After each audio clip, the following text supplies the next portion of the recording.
Good morning সবাইকে। আমি এখন দিদিভাইয়ের বাড়িতে আছি, কালকেই ল্যান্ড করেছি আর কি, কালকেই এসছি। আর কিছু কিছু ভিডিওস আমি করেছিলাম কালকে, কিন্তু কালকে এত টায়ার্ড ছিলাম না সবাই, যে আমার আর মানে সেই সাহস হয়নি, ইচ্ছাও হয়নি যে আমি ভিডিও পোস্ট করব। কালকে পুরো ল্যাদ খেয়ে কাটিয়েছি, পুরো রেস্টেই ছিলাম। আজকে থেকে আমি ট্রাই করব পোস্ট করার, যদিও দিদিভাইদের সাথে গল্প করতে করতে কোথায় যে টাইম কেটে যাচ্ছে, আর ছেলেকে নিয়ে, ছেলে সব কিছু করা নিয়ে, যে বোঝাই যাচ্ছে না। তবে আমি চেষ্টা করব ভিডিও পোস্ট করা টাইম টু টাইম। আপনারা প্লিজ দেখবেন, আর প্লিজ আমাকে সাপোর্ট করবেন। আমার ইউটিউবে একটা চ্যানেল আছে, ওটাকে সাবস্ক্রাইব করবেন পারলে, যদি ভালো লেগে থাকে।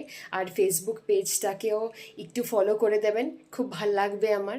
আর এখানে দেখুন, আমি এখানে একটু বাইরের ভিউটা আপনাদের জাস্ট দেখাচ্ছি, কি সুন্দর আছে একটা, একদম দিদির বাড়ির পিছনেই।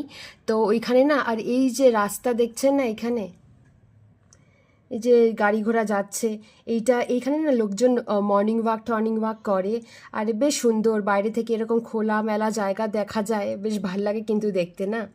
আপনাদেরও অনেক কিছু দেখানো যায়, দেখুন কি সুন্দর ভিউটা। যাই হোক, এখন আপাতত রাখবো, আর পরে আবার ভিডিওতে দেখা হবে।